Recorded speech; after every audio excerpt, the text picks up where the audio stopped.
Hi friends, welcome to ఎస్పీఎన్పో. ఈరోజు మనం మాట్లాడుకునే విషయం రైతులకు సంబంధించింది. కౌలు రైతులకు సంబంధించిన విషయం. ఆంధ్రప్రదేశ్ ప్రభుత్వం రైతుల సంక్షేమం కోసం కీలక నిర్ణయం తీసుకుంది. ఇప్పుడు కౌలు రైతులకు ప్రత్యేక గుర్తింపు కార్డు లేదా యూనిక్ ఐడి ఇవ్వాలని నిర్ణయం తీసుకోనుంది. ఇది రైతు సమాజానికి ఒక చరిత్రాత్మక నిర్ణయమని మనం చెప్పవచ్చు. మనందరికీ తెలుసు కదా, మన గ్రామంలో ఎంతోమంది రైతులు భూమి యజమానులు కాకుండా ఇతరముల భూములు కౌలు తీసుకుని పంటలు వేస్తుంటారు.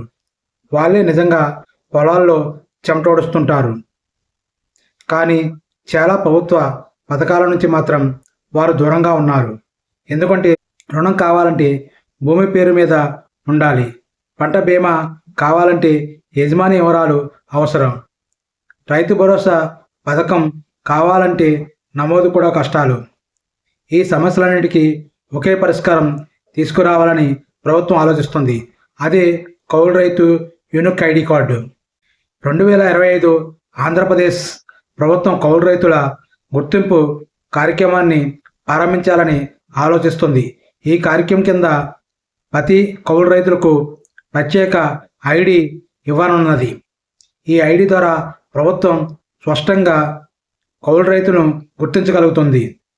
ఈ వ్యక్తి ఈ భూమిలో పంట సాగు చేస్తున్న అసలైన కౌలు రైతు ఎవరనేది ప్రభుత్వం ఐడెంటిఫై చేయడానికి ఈ యూనిక్ ఐడి కార్డ్స్ అనేవి ఉపయోగపడతాయని ప్రభుత్వం భావిస్తుంది. ఈ ఐడి ద్వారా లభించే ప్రయోజనాలు ఏమిటంటే పంటల రుణాలు సులభంగా పొందవచ్చు. ఇకపై బ్యాంకులు, సహకార సంఘాల కౌలుదారులు కూడా పరిగణలోకి తీసుకుంటాయి. వడ్డీ లేని లేదా తక్కువ వడ్డీ రుణాలు, ప్రభుత్వం అందించే సబ్సిడీ రుణ పథకాలు కౌలు రైతులు కూడా వర్తించనుంటాయి. పంటల బీమా, వర్షాభావం, వరదల వల్ల నష్టం జరిగితే ఇప్పుడు కౌలు రైతులకు కూడా బీమా క్లెయిమ్ వర్తించేలాగా ప్రభుత్వం చర్యలు తీసుకుంటుంది. అన్నదాత సుఖీభవ మరియు ఇతర పథకాలు, విత్తనాలు, ఎరువులు, విత్తన సబ్సిడీలు ఇవన్నీ కౌలు రైతులకు కూడా అందుబాటులోకి తీసుకురావాలని ప్రభుత్వం ప్రయత్నం చేస్తుంది. ఆధారమైన పత్రం అంటే అఫీషియల్ ప్రూఫ్, భూమి యజమాని పేరుతో ఉన్న భూమి మీద సాగు చేస్తున్నామన్న రుజువు ఈ ఐడి ద్వారా లభిస్తుంది. అయితే ఈ గుర్తింపు కార్డు కోసం ఎలా దరఖాస్తు చేసుకోవాలి? ఇది చాలా సులభం. మీ గ్రామంలో రైతు సేవా కేంద్రంలో లేదా ఈ క్రాప్ నమోదు చేసే కేంద్రానికి వెళ్ళండి. అక్కడ మీ పేరు, ఆధార్ నెంబరు, మొబైల్ నెంబరు, పంట వివరాలు, కౌలు తీసుకున్న భూమి వివరాలు తెలియజేసి నమోదు చేయించుకోవాలి. లీజు పత్రం ఉంటే దాన్ని కూడా చూపించండి. ఈ నమోదు రియల్ టైం డేటాబేస్లో నమోదు అవుతాయి. దీని ద్వారా ప్రభుత్వం ఎవరెవరు పంట సాగు చేస్తున్నారో స్పష్టంగా గుర్తించగలుగుతుంది. ఈ కార్యక్రమం వెనుక ప్రభుత్వం ప్రధాన ఉద్దేశం చాలా స్పష్టంగా ఉంది. పంట సాగు చేస్తున్న రైతు, యజమాని అయిన కౌలుదారుడైన సమాన గుర్తింపు పొందాలని ప్రభుత్వం ఈ ఆలోచన చేస్తుంది.